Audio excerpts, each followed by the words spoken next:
It's your job as a fantasy manager to find the next Arian Foster, and that is exactly what we're going to do here today as we do a deep dive on my favorite day 3 running back prospects in the 2026 NFL draft class.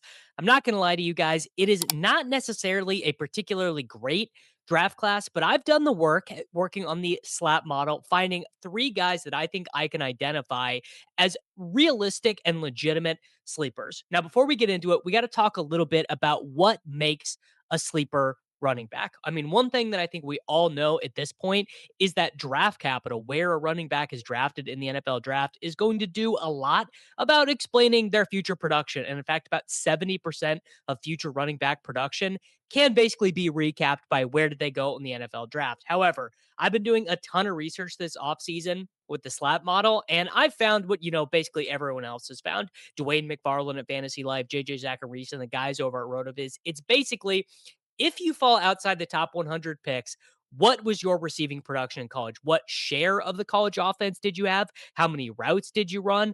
And it all kind of boils down into a statistic called receiving yards per team pass attempt. But we're going to begin here with the 3 guys that I have highlighted: Emmett Johnson, Claiborne, and Adam Randall. Looking at the 2025 receiving summary over on Pro Football Focus, Emmett Johnson ran the most routes of any draft eligible running back. Adam Randall ran the second most routes of any draft eligible running back, and Claiborne ran the 12th most of any draft eligible running back. That tells you right away we're already on the right track. We already know that when these guys run at the combine, they're going to score pretty well in the slap model. And once we get their actual draft capital, I think even with day 3 draft capital, we are going to see Emmett Johnson, Adam Randall, and Claiborne show up pretty well. And I'd like to highlight an example of this. We're not even going to go all the way back into history on Arian Foster. I'm going to highlight to you guys Kyren Williams.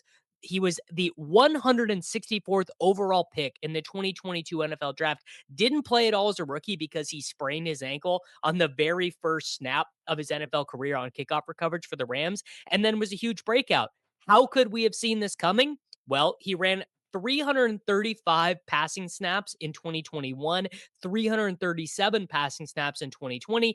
Not particularly efficient in terms of yards per route run. If you look, I mean, the dude had 1.52 yards per route run.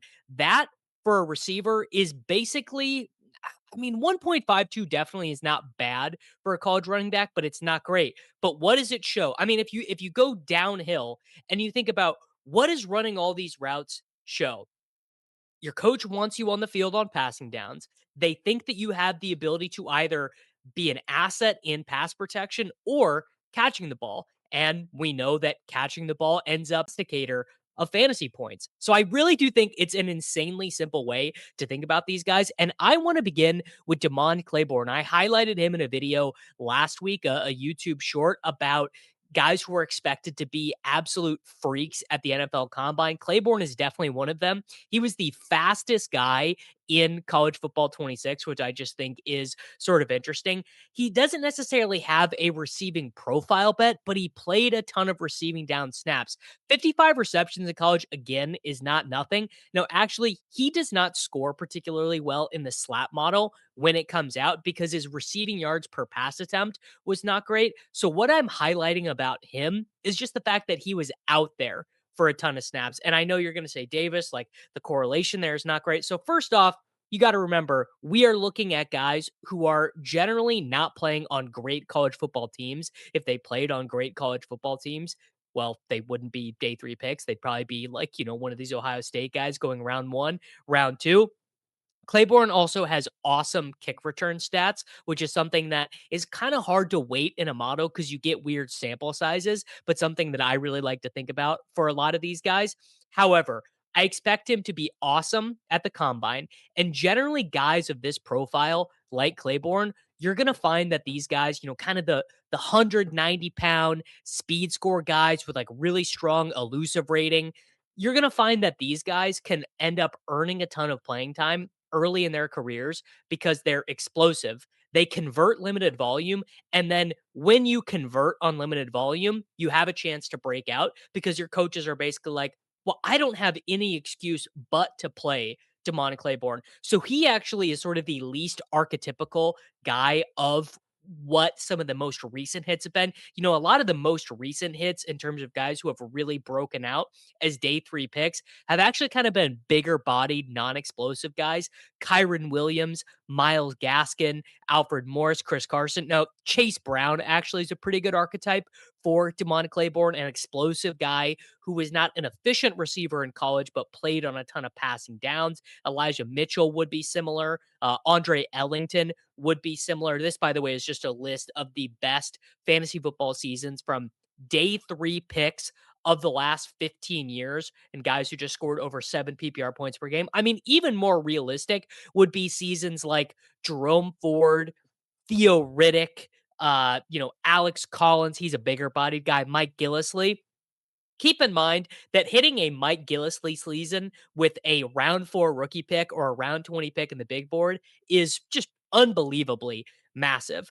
Next up, I want to move on to the guy I think is most interesting. I would basically give this guy my gold star sleeper number, and that is going to be Emmett Johnson from the University of Nebraska. He ran the most routes of any draft eligible running back last year, and he was pretty good. Also ran for 1,500 yards, had 75% of his team's rush attempts, 83% of his team's rushing yards. Probably the most interesting thing, though, 14% of a pretty good Nebraska's team's receiving yards. That is absolutely massive for running back. And look at that number one name on the RotoViz box score scout, Marquise Irving. Now, unlike Bucky Irving, Emmett Johnson actually is going to come with more NFL ready size. He's listed at 200. I wonder if he's more like 205, 210. He actually might get skinnier for the combine in an attempt to run a faster 40. But he has run 291 and 207 routes in back to back years. Also ran 114 routes as a true freshman, which is very interesting. Only earned 10 targets on those routes. His yards per route run, 1.15. Again, you're saying, Davis, 1.15. That cannot possibly be any good. Final season, 1.27 yards per route run. To which I would say that when we're looking at these day three guys, when we're looking at guys whose path to contributing in the NFL is already going to be diminished because there's not much draft capital going in them, what I have found in researching the slot model is the volume actually tends to be a greater indicator than the efficiency, which again does actually make sense if you think about it. What are the types of guys who have hit on day three recently? Isaiah Pacheco, Kyren Williams, Chase Brown. They're guys who were able to earn a larger role in the offense overall. They didn't come in for, 8 snaps here or there. It was not like Jaleel McLaughlin on the Denver Broncos. That's actually maybe a little bit more what Claiborne profiles as. But it's guys who were just able to say, you know what? We're going to play 68% of the snaps on offense. We're going to handle 70% of the rushes. We're going to be both able to be the long down and distance and the goal line guy. I mean, that is like the nutted situation for someone like Kyren Williams. I actually think Emmett Johnson has a pretty decent chance of becoming the Kyren Williams here. He's got a great receiving production score in the slot model. And even if Emmett Johnson is not particularly athletic, I do think he can pretty clearly be our Kyren Williams for this season. Then we have to go to the most interesting profile of all of these guys, and it's Adam Randall. I talked about him with Pat Kyren on the video last week. He was not as in on Randall because he is a pure projection case. He is a converted hybrid player. He played wide receiver for the first 3 years of his career at Clemson. You could see he had 5 rush attempts before his final season at Clemson, still only handled 57% of the team's rush attempts. Did actually, I think this is interesting, scale up his receiving a good bit as a passing down back. I thought that was actually one of the most fascinating things about it. In fact, if you look at his receiving grade went down, but his offensive grade on Pro Football Focus went up, and he ran the most routes of his career. He ran 276 routes in 2025. He ran 255 in 2023 as a sophomore, and his yards per route run for his career, 0.96. I mean, let's just be honest. It's not very good. But what's so intriguing to me about Randall is that he's 235 pounds. He's 6'2". That is like hammer, battering ram, running back size with what I would categorize as soft hands. Now, you might disagree. You might look at a guy who generated only 36 receptions his final season on 276 routes as non-soft handed, but I think the training as a receiver tends to make it just a little bit easier for these guys to run routes out of the backfield. I think that probably what's going to happen is that Adam Randall is going to run a little bit better at the combine. But even if he doesn't, guys like this, if you look at these converted style guys, you do get, not gonna lie, you're gonna get some huge misses, right? You were gonna get your Dexter McClusters. You were gonna get, I mean, Brashard Smith could still be a hit. We will totally see about that. However, Adam Randall is 235 pounds, clearly a pretty good college team, a team that had national championship aspirations. Now, LOL, because Cade Klubnik and Dabo Sweeney, I mean, total clown shoes for Clemson University, but a team that thinks they are very good in Clemson, thought that their best opportunity was converting him to running back despite his ability to run routes and earn targets as a wide receiver. It's not a stable investment in fantasy, but I would say right now of these three guys, Claiborne, Randall, and Emmett Johnson, in terms of round 3 rookie picks, round 4 rookie picks, these are the exact type of guys that I am going to be targeting. Because if we're using the running back slap framework, where about 50 to 60% of the weight is going to be draft capital, the rest of it is going to be receiving production with a little bit of athleticism. If we're trying to do the exercise of projecting draft capital and projecting it poorly, receiving production and the ability to run routes means more than anything. And I want to close with this in case you guys think that I'm just totally blowing hot air, because I want to look at Arian Foster's final season, his final 2 seasons at Tennessee. He was a good runner at Tennessee, career 4.6 yards per carry, 23 rushing touchdowns. I mean, definitely as a rusher, not what you would call star studded.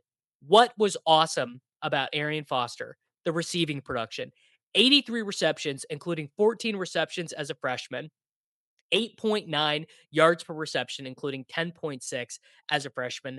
The thing that Arian Foster contributed, and other guys of this ilk, if you look at some of the greatest, Alvin Kamara, another example, actually just funny that they both happen to come from the University of Tennessee. But if you look at some of the biggest sleeper hits in running back history, I mean, seriously, go back and go look at some of your favorite sleepers that you have drafted. You are going to find out that most of them, well, it was there all the time. It was the receiving production that drove it.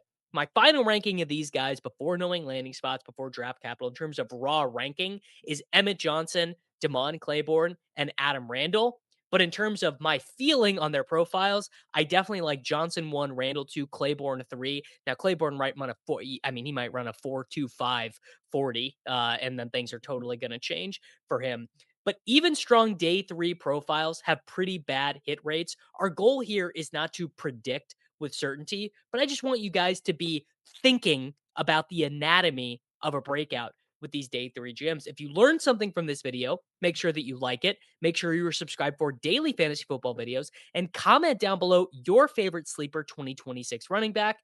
Thank you very much for watching.